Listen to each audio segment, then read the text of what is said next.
મિત્રો જો તમે ઈસી આઈટી આઈસીટી કે કોમ્પ્યુટર એન્જિનિયરિંગ કે કોમ્પ્યુટર સાયન્સનો 4 વર્ષનો જો ડિગ્રી એન્જિનિયરિંગનો અભ્યાસ કર્યો હોય અને પ્રાઇવેટ નોકરીઓ કરીને કંટાળ્યા હોય અને ગવર્મેન્ટમાં જવું છે,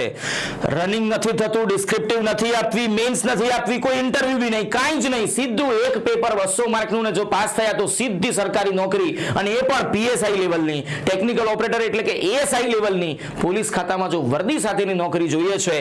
તો એની 870 જગ્યાઓ આવી ગઈ છે, જેની તૈયારી માટે સંપૂર્ણ ટેકનિકલ અને નોન ટેકનિકલ તમામ વિષયો અંદર સાંકળી લે એવો એક કોર્સ આપણે લઈને આવી ગયા છીએ, જેની ફી છે 5000 અને જેમાં આ તમામ વિષયોનું શિક્ષણની સાથે સાથે એનું પીડીએફ મટીરીયલ અને એમસીક્યુઝ અને ટેસ્ટ અને બધી જ વસ્તુઓ આવી જશે. તમે ઘરે બેઠા તમારી અનુકૂળતાએ તમારી તૈયારી કરી શકો છો અને તમારા સપનાઓ પૂરા કરી શકો છો. તો મિત્રો રાહ જોઈને જુઓ છો, આજે જ જોડાઓ આદર્શ લાઈવ સાથે.